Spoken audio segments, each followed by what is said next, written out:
Hey guys, तो जैसा मैंने प्रॉमिस किया था, today's video is on catharsis.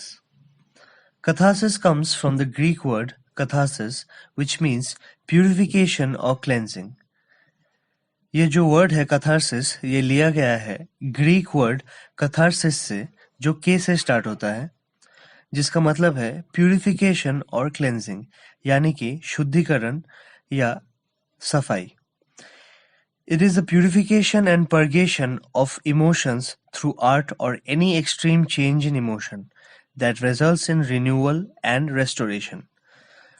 ये भावनाओं का शुद्धिकरण है और ये शुद्धिकरण होता है आर्ट या फिर कोई एक्सट्रीम इमोशनल चेंज यानी कि बदलाव से, और इसका रिजल्ट होता है रिन्यूअल एंड रेस्टोरेशन यानी कि नवीकरण और मरम्मत.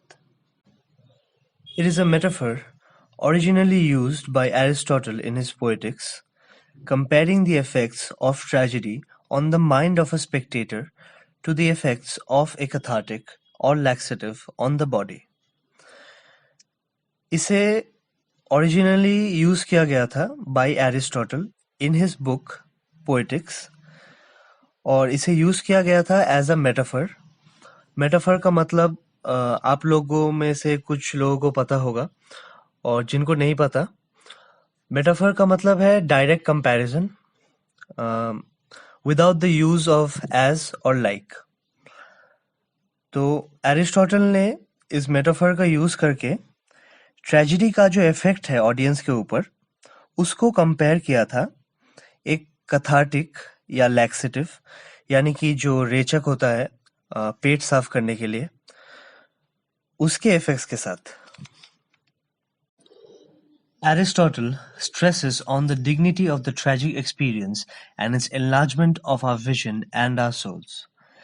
Aristotle बहुत जोर देता है on the dignity of the tragic experience, यानी कि tragic experience का जो महत्व है, importance है उस पे, and its enlargement of our vision and our souls, यानी कि tragic experience जो हमारे नजरिए को विस्तारित करता है उस पे.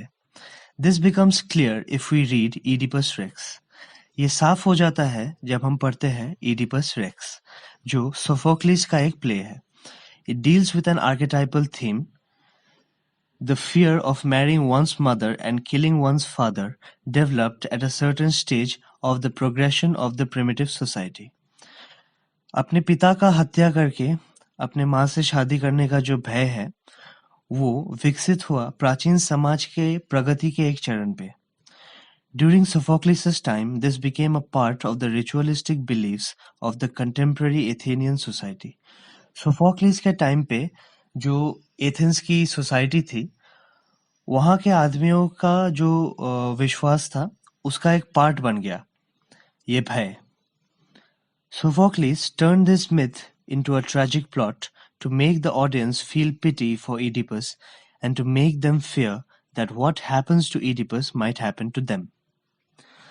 Sophocles यही विश्वास को एक कहानी में बदल देता है, ताकि ऑडियंस के मन में इडिपस के लिए दया पैदा हो और साथ ही ये डर भी रहे कि जो उसके साथ हुआ वो उनके साथ ना हो.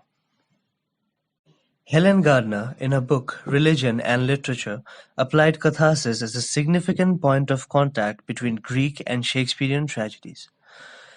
हेलन गार्डनर की एक किताब है Religion and Literature. उसमें उनका ये मानना है कि कथारसिस शेक्सपियर की जो ट्रेजेडीज है और ग्रीक जो ट्रेजेडीज है, उनके बीच में एक बहुत ही महत्वपूर्ण कॉमन ग्राउंड या सिमिलैरिटी है. We can easily apply the Aristotelian concept of catharsis to Shakespearean tragedies. Aristotle का जो कॉन्सेप्ट है कैथारसिस का, वो हम इजीली अप्लाई कर सकते हैं शेक्सपियर की ट्रेजेडीज में. When we read King Lear or Hamlet, we go through a process of pity and fear. इसके एग्जाम्पल है, जब हम किंग लियर पढ़ते हैं या फिर हैमलेट पढ़ते हैं, we undergo